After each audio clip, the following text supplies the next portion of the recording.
کہ حضرت شقیق بلخی، اس پر بات ختم کر رہا ہوں آج، حضرت شقیق بلخی حج پہ جانے لگے، تیاری ہو گئی، قافلہ تیار ہو گیا، ہر طرف بلخ افغانستان کا شہر، لوگوں کو خبر ہو گئی کہ حضرت شقیق بھی جا رہے ہیں، بڑے لوگ تیار ہو گئے کہ شقیق بلخی کی معیت میں سنگت میں حج کریں گے۔ جب حج پہ روانگی کا دن آیا، حضرت شقیق بلخی نے معذرت کر دی کہ میری کچھ مجبوری بن گئی، میں نہیں جا سکتا۔ لوگ چل پڑے، تانا زنی ہونے لگی، چے میں گوئیاں ہونے لگی، طرح طرح کی باتیں، جتنے منہ اتنی باتیں ہونے لگی۔ کسی نے کہا کوئی سودا خرید لیا ہوگا، کسی نے کہا کاروبار میں پیسے انویسٹ کر دیے ہوں گے، کسی نے کچھ کہا، کسی نے کچھ کہا، کسی نے کہا توفیق نہیں ہے، اللہ کا گھر تو اللہ بلاوا دے تو بندہ جاتا ہے، اللہ نے بلایا ہی نہیں، طرح طرح کی باتیں ہونے لگی۔ حضرت شقیق بلخی تک ہر بات پہنچتی مسکرا دیتے، ہر بات پہنچتی مسکرا دیتے۔ حجاج مکہ پہنچ گئے، حج ہو گیا۔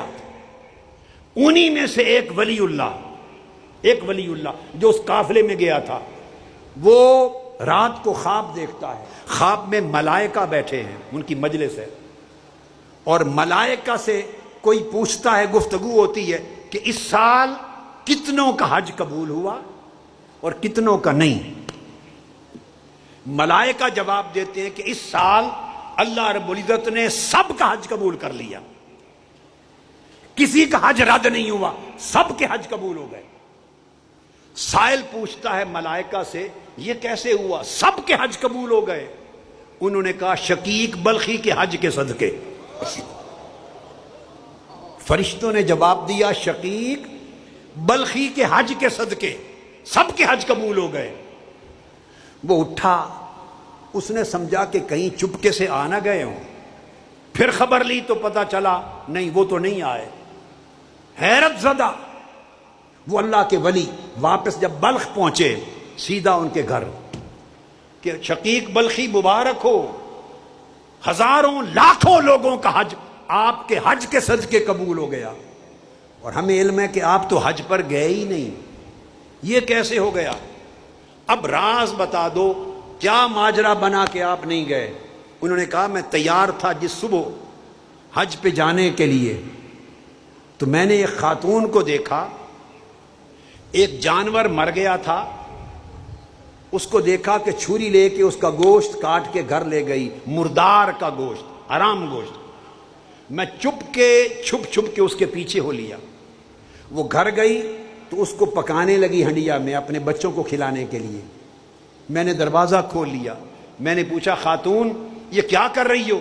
اس نے کہا آج 7 دن سے میرے بچے چھوٹے چھوٹے سارے گھر والے بھوکے ہیں، ہم فاقے میں ہیں، ہم اب سوائے مر جانے کے اور کوئی راستہ نہ تھا، تو ہم نے کہا اللہ معاف کر دے گا، تو میں یہ مردار کا گوشت لا رہی ہوں کہ ہم مریں یا جیئیں بچوں کو تو کچھ مل جائے۔ شقیق بلخی نے اپنے حج کا زاد سفر سارا خرچہ اس خاتون کو دے دیا کہ تو رزق حلال کھا، اللہ نے توفیق دی حج بعد میں کر لوں گا۔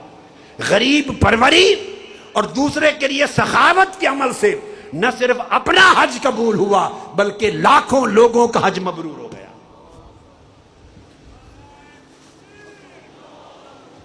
حضرات محترم، میرے بھائی، میری بیٹے، میری بہنیں، میری بیٹیاں، اس چیز کو ذہن میں رکھ لیں، اگر من صاف نہ ہو تو تن کے ذریعے انجام پانے والا کوئی عمل قبول نہیں ہوتا، تن کا ہر عمل رد ہو جاتا ہے اگر من صاف نہ ہو۔